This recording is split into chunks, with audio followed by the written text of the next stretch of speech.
Marcus rode into Dusk Creek as the sun dipped low, his weathered horse kicking up dust.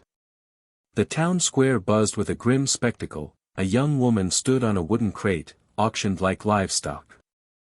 Her torn dress and dirt-streaked face couldn't hide the fire in her eyes. Marcus, 32 and hardened by life's ugliness, felt his chest tighten. This was different.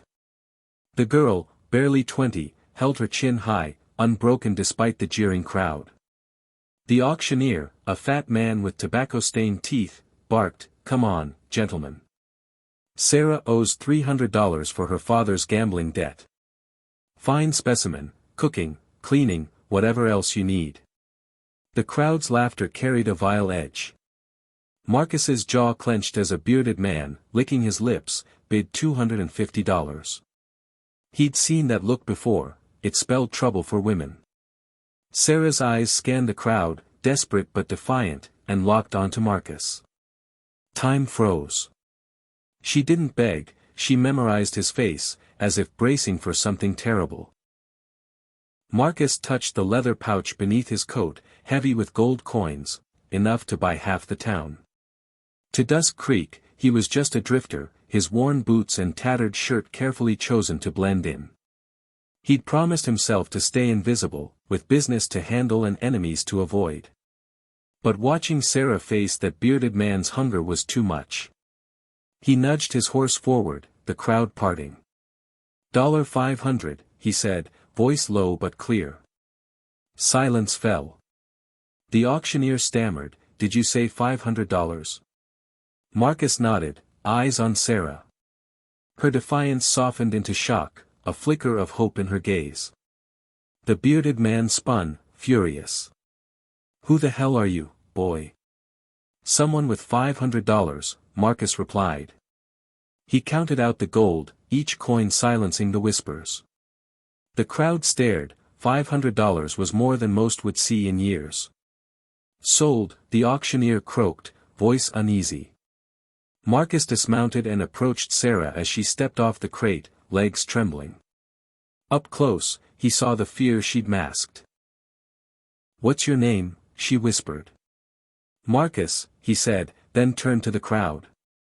"Show's over." But trouble was brewing. 3 men at the back exchanged glances. They'd recognized something.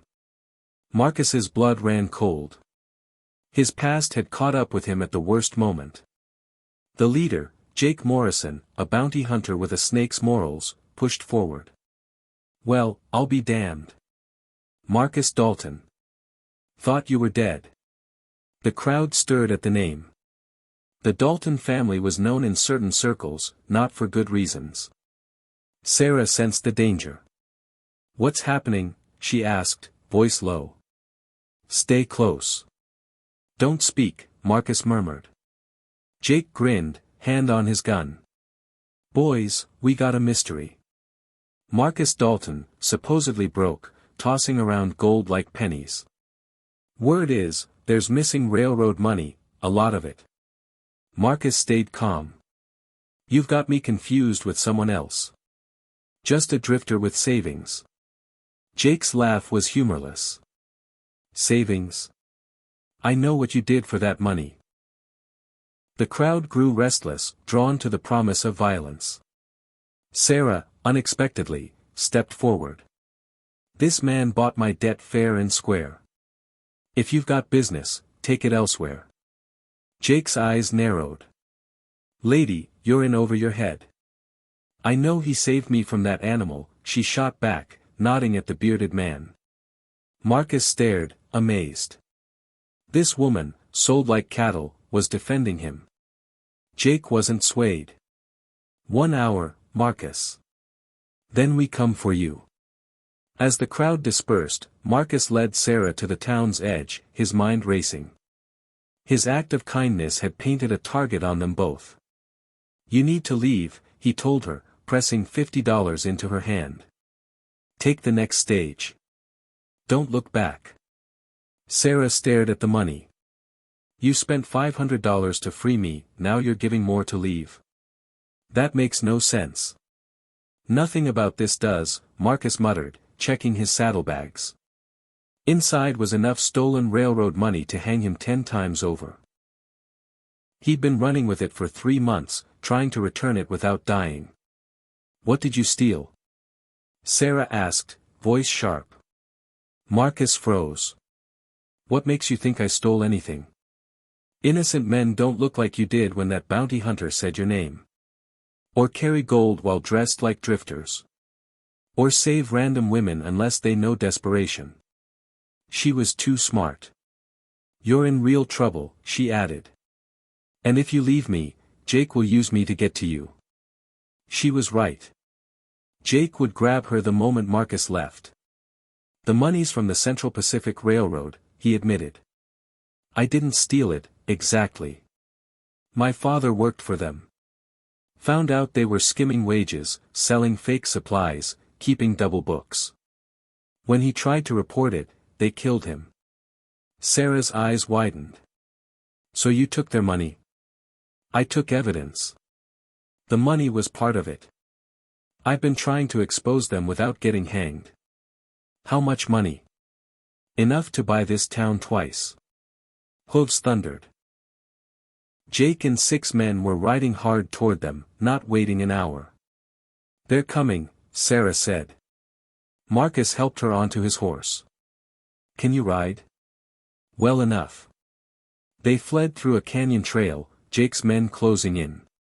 "Where are we going?" Sarah shouted. "Somewhere they can't follow with horses," Marcus called, guiding them up a rocky slope. From a narrow ledge, they saw the valley below.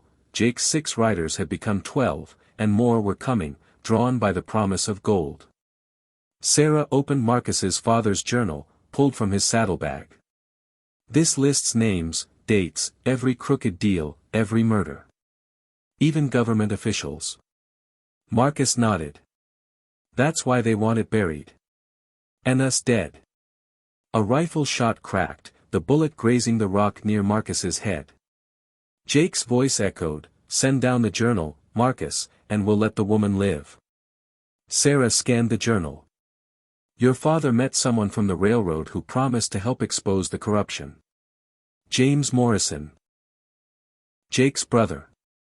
Marcus went pale. "Jake's hunting me for the people who killed his own brother." Another shot rang out.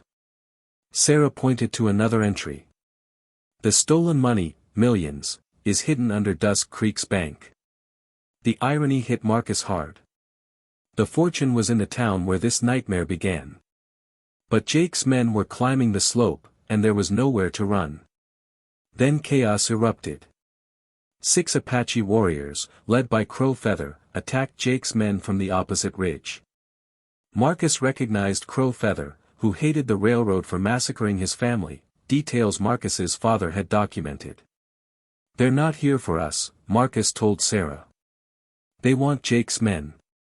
Jake, however, was climbing toward them, 2 shooters at his side. "He's coming for the journal," Sarah said, aiming her pistol. "Let him come," Marcus replied. When Jake reached the ledge, Marcus held up the journal. "Your brother James was helping my father. The men who killed him are paying you to hunt me." Jake's gun wavered as he read the evidence. Sarah added, "The sheriff in Dusk Creek, Crawford, ordered both murders." Jake's face paled. "Crawford's using me to clean up loose ends." Crow Feather's war cries grew closer. Jake's men were breaking. "If this is true," Jake said, "we need to get to Dusk Creek alive." Smoke rose from Dusk Creek as they approached. Crawford's hired guns, 20, maybe more, were burning the bank, the land office, destroying evidence. Prisoners, including the auctioneer, were dragged to the jail. The bearded bidder lay dead in the street. "This is my fault," Marcus said. "No," Sarah insisted.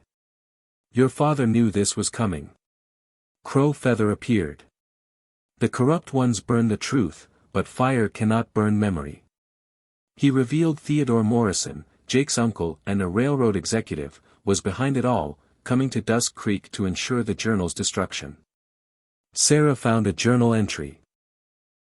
Marcus's father had hidden a second copy of the evidence with the town's priest. The church stood unburned, guarded by Morrison's men.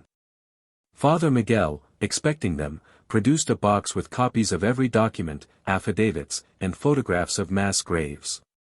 "This could hang half the government," Jake said.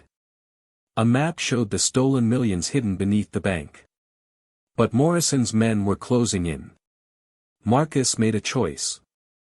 "Jake, take Sarah and the documents to the territorial capital." "What about you?" Sarah asked. "I'm done running." Marcus faced Theodore Morrison outside the church, hands empty. Jake emerged, holding the journal. "Surprised to see me alive, Uncle?" Theodore's cold calculation faltered as Jake read James's last words to the crowd. The townspeople, enraged by years of greed, turned on him. The railroad money was recovered, the Apache got justice, and Sarah was free. Marcus used his share to buy a ranch, where he and Sarah raised horses, building a life worth his father's sacrifice. The truth, as his father promised, came out.